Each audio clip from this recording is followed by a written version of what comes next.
محترم ناظرین، آج ہم انشاءاللہ الرحمن اپنے اس یوٹیوب چینل پر بفضل خدا سیرت النبی سلسلہ وار سیرت النبی پروگرام شروع کرنے جا رہے ہیں۔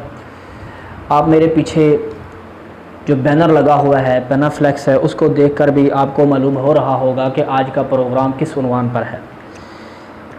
اس سیرت کے اس پروگرام کو، اس مضمون کو ہم نے اس لیے چوز کیا ہے کیونکہ نبی رحمت دو جہاں علیہ الصلاۃ والسلام کی سیرت مبارک کو سمجھنا، پڑھنا اور اس کو جاننا ہماری زندگی کے خاص طور پر اجتماعی زندگی میں امن، سکون اور اجتماعی زندگی میں انقلاب برپا کرنے کے لیے نبی علیہ الصلاۃ والسلام کی سیرت کو پڑھنا بہت ہی ضروری ہے۔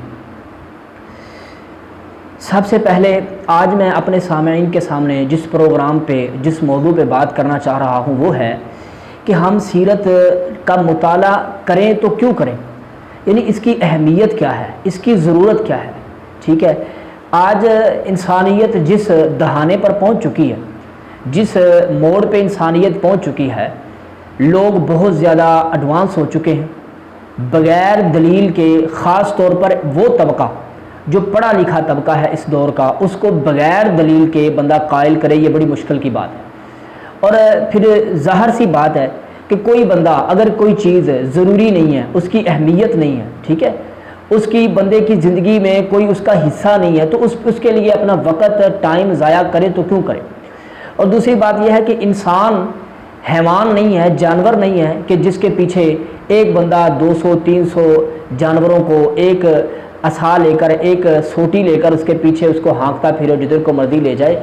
انسان کو اگر ایک دلیل پہ، ایک چیز پہ جمع کرنا ہے تو اس کے لیے دلائل چاہیے، اس کا ذہن اس کے لیے مطمئن کرنا چاہیے، سب سے پہلے ضروری ہے۔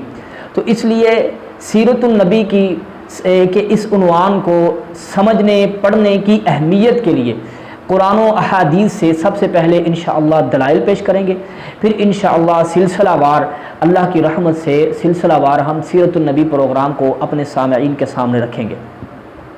سب سے پہلے ہم سیرت النبی کا مطالعہ کیوں کریں؟ قرآنی دلائل ہیں۔ سب سے پہلے قرآن مقدس میں اللہ وحدہ لا شریک نے قرآن کے پہلے مقام پر سورہ الاحزاب آیت نمبر 71، ٹھیک ہے، وَمَن يُطِعِ اللَّهَ وَرَسُولَهُ فَقَدْ فَازَ فَوْزًا عَظِيمًا۔ سب سے پہلے قرآن مقدس کی سورہ احزاب میں اللہ پاک نے ہماری کامیابی کے لیے اللہ اور اس کے رسول کی اطاعت کو شرط لازم قرار دیا ہے۔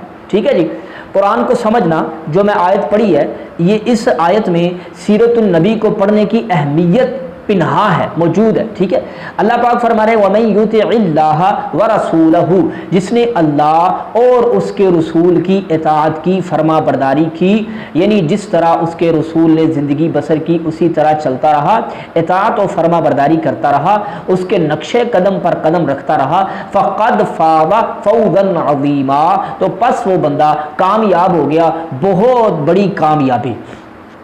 اچھا، سوال یہ پیدا ہوتا ہے کہ نبی رحمت علیہ الصلوۃ والسلام کی اتباع کو اللہ نے ہمارے کامیابی کے لیے شرط قرار دیا، تو ہم اپنے پیغمبر کی اتباع و فرما برداری تو تب کریں گے نا جب نبی رحمت علیہ الصلوۃ والسلام کی سیرت کو، آپ کی زندگی کو، آپ کے لیل و نہار کو، آپ کے شب و روز کو پڑھیں گے۔ تو قرآن کی اس پہلی آیت سے یہ بات عیاں ہو کر سامنے آئی ہے کہ نبی علیہ الصلوۃ والسلام کی سیرت کو پڑھنا ہمارے لیے کتنا ضروری ہے۔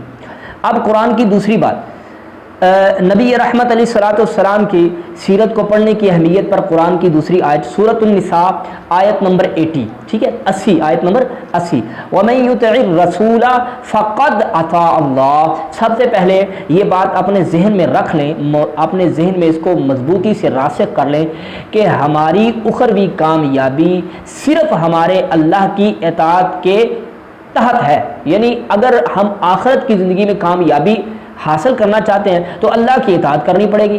اچھا، ڈائریکٹلی نہ تو اللہ ہم سے کلام کرتا ہے، نہ اللہ ہمیں نظر آتا ہے، اور نہ ڈائریکٹ ہم پر کوئی وحی اتر رہی ہے کہ جس وحی کے ذریعے سے ہم اللہ کی اطاعت کریں، تو اس کے لیے اللہ نے ایک لنک رکھا ہے۔ ٹھیک ہے، وہ لنک کون ہے؟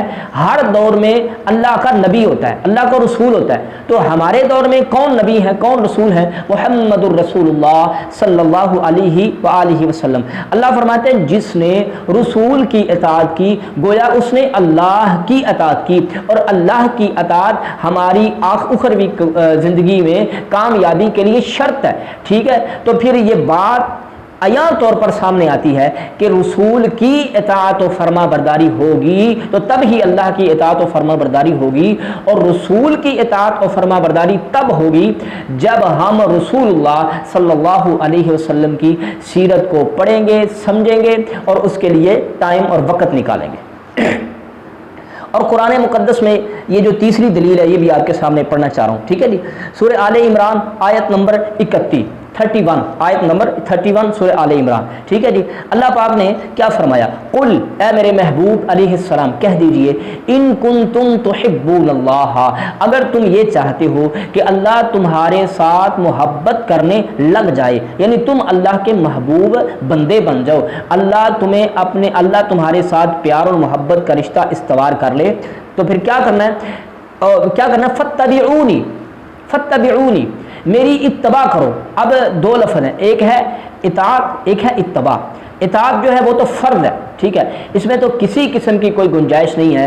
ہر معاملے میں، وہ عقائد کا معاملہ ہو، وہ عبادات کا معاملہ ہو، وہ معاملات کا معاملہ ہو، وہ سیاست ہو، وہ معیشت ہو، وہ معاشرت ہو، ان 6 زندگی کے شعبوں میں اگر اطاعت محمد رسول اللہ صلی اللہ علیہ وسلم کی ہوگی تب ہی کامل اللہ کی عبادت ہوگی. ٹھیک ہے، ایک ہے اتباع اور ایک ہے اطاعت.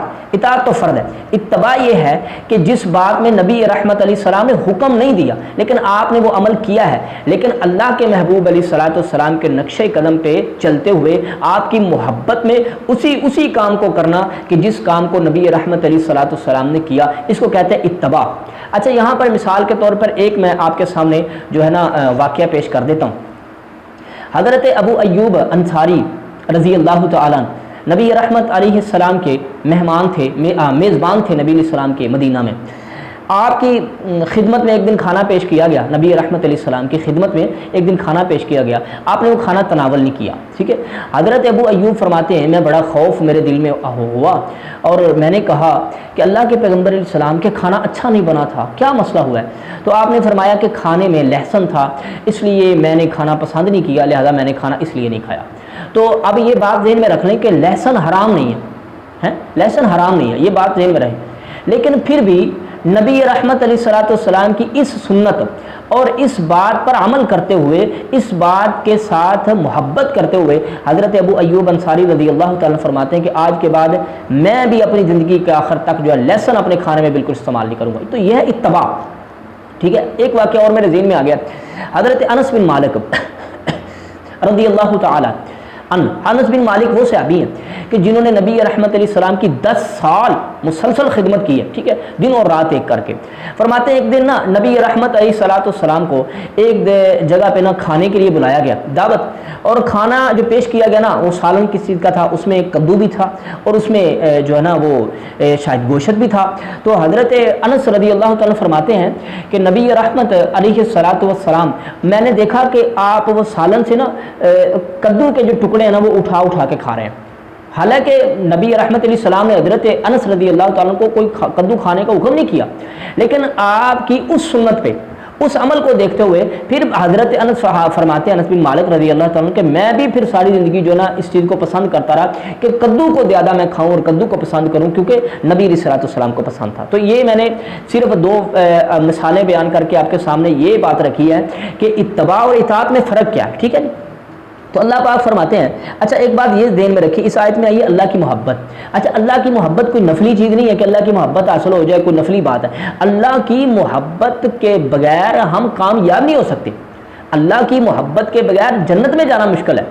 ٹھیک ہے نا، یہ بات تو ہو نہیں سکتی کہ اللہ کسی کے ساتھ ناراض بھی ہو اور اسے جنت بھی عطا فرما دے. نہیں، اللہ کی محبت لازم ہے. تو یہاں پر اللہ پاک نے فرمایا کہ اگر تم میری محبت چاہتے ہو تو پھر تمہیں وہی کام کرنا پڑے گا. کون سا؟ میرے پیغمبر کی اتباع کرنی پڑے گی. تو پیغمبر کی اتباع تو تب ہی ہوگی نا جب پیغمبر علیہ الصلوۃ والسلام کی سیرت کو پڑھا جائے گا، سمجھا جائے گا، پتہ چلے گا کہ نبی کرتے کیا رہے ہیں. یہ قرآن کی 3 دلیلیں میں نے آپ کی خدمت میں پیش کی ہیں. اب چوتھی آیت سن لیں، سورہ نجم ٹھیک ہے جی. آیت نمبر 3 اور 4 اللہ پاک نے کیا فرمایا اپنے پیغمبر کے